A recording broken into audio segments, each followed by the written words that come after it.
Well, Lagos State government has confirmed an outbreak of diarrhea in the state, even as it confirmed 2 deaths and 27 patients placed under surveillance. The state government further disclosed that the disease was recorded in Shomolu, Oshodi, Isolo, and Surulere local government areas. Dr. Tuyi Mebawondu joins us now in the studio on TVC News Hour to talk more about this. Well, thank you very much indeed for coming. Yes, my pleasure. Well, Dr. Jide Idris, the Commissioner for Health, did attribute what has just happened, the outbreak of diarrhea, to contaminated water source or sources and all that, if you like, within those areas, occasioned by the flooding.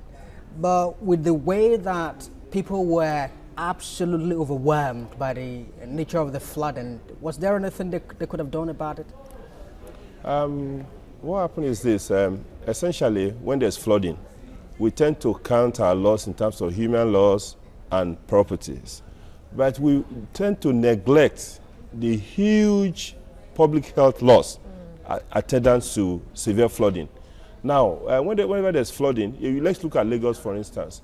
We see the peculiarity of Lagos. One, the sewage system and the septic tanks are dug by individuals, essentially.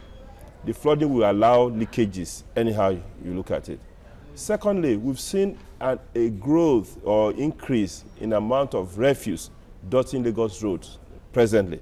And with flooding, what you're going to see is dispersion of all these dirt.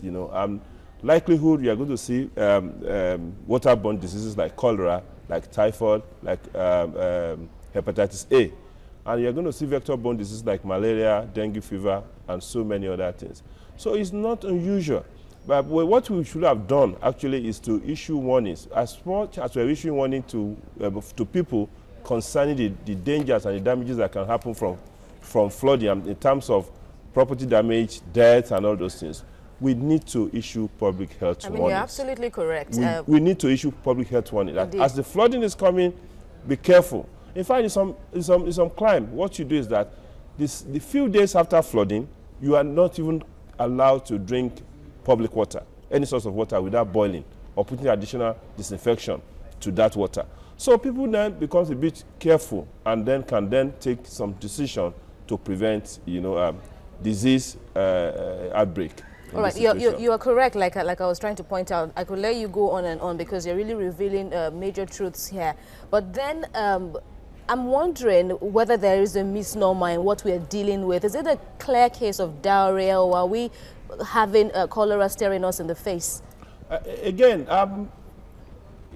for the state government to confirm diarrhea, to confirm cholera, definitely tests must have been done. Okay. Yes. With cholera, there's vomiting. The story itself is reading. It's indicating that samples have been taken to laboratories, also that they haven't got the results. So it means there's a bit of conjecture. Yes, again, diarrhea diseases are quite common after flooding. But like I mentioned earlier, in case of Lagos State, we see a lot of dirt flowing around, septic tanks, and we've not even done enough warning, a proper warning in terms of public health implication of this. Yes, the diarrhea spectrum actually, include cholera. But the danger of cholera is that it can, get from one person to another.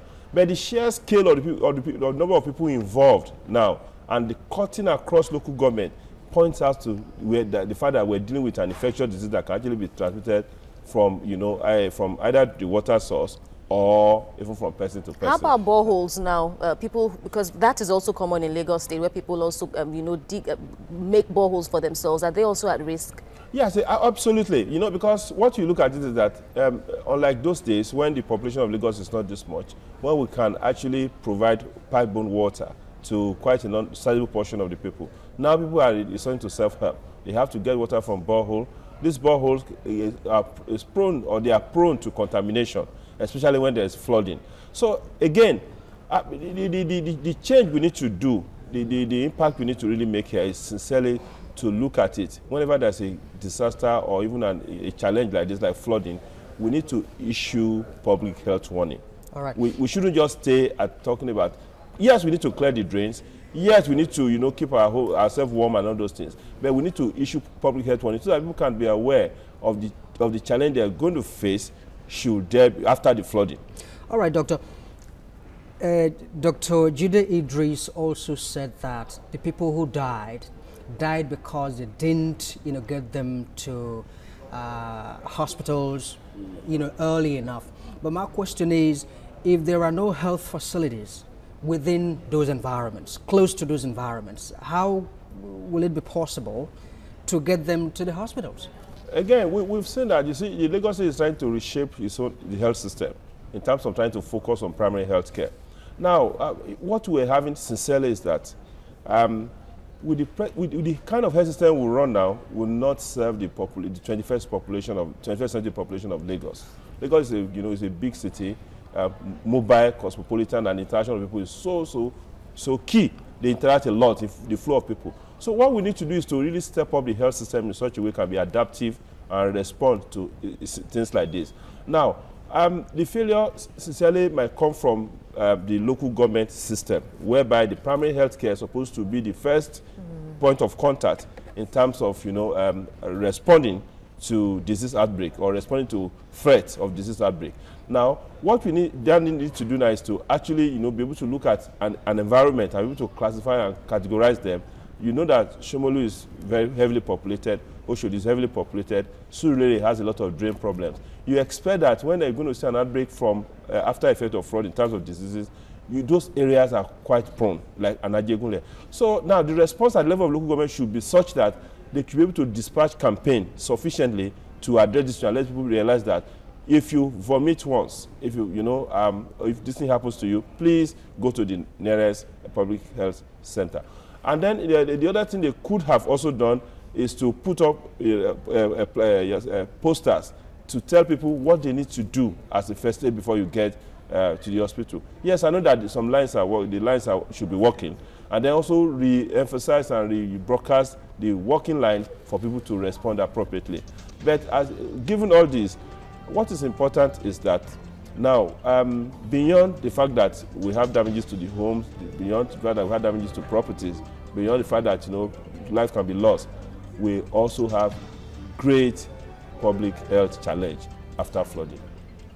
Absolutely. Right now, Dr. Tuyi Mebawondu speaking to us about the recent cases of diarrhea here in Lagos, especially in some local governments which we understand are densely populated. Thanks, Doctor. My pleasure.